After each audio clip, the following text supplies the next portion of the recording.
Bueno, lehenengo saioa izan da, beti izaten da purtsu bat arraroa edo ez dakigu zer etorriko den, nolakoak diren gaiak. Baina, bueno, kartela nahiko potentea da, gaude finalerritan ibilitakoak, jende gaztea, eta, bueno, saio polita irtetea espero dut. Bueno, esango dizut nire favoritoa ni neu naizela, eta saiatuko naizela ni neu saioa irabazten. Bueno, ez da inor gutxi etxi behar, hori badakigu, badaude finalerritan beste urtetan hilitakoak, gaztetxuagoak ere, oraindik gazte gara, baina gaztetxuagoak ere fuerte datoz, baina, bueno, azkenean aurkari nagusia beti norbere burua da, eta norbere buruarekin ondo geratu eskero, hor gehiena eginda dago.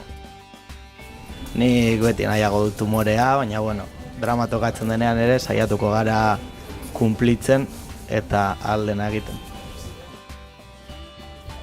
Nire bigarren Bizkaiko txapelketa izan da, hurrengo txapelketarako gogoz jarraitzea, holtzatik motibatuta jaistea aurrera jarraitzeko.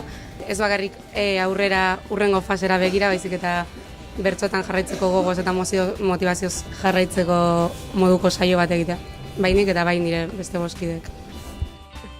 Ez daukat favorito argirik, nik nire buruaren alde noa, eta nire saioa egitera noa, baina bat esatekotan nire bertso eskolako iman.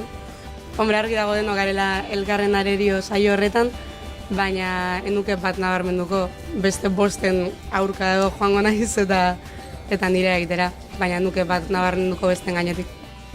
Bakoitzak badauka bere momentua eta bere puntua ez, eta nik uste dut publikoak biak eskertzen dituela, batzutan drama, batzutan humorea, baina igual nire humorearen arabera nahiago dut. Egunean bertan ze sentsazioarekin dagoen edo bide batetik edo bestetik jo dezaket.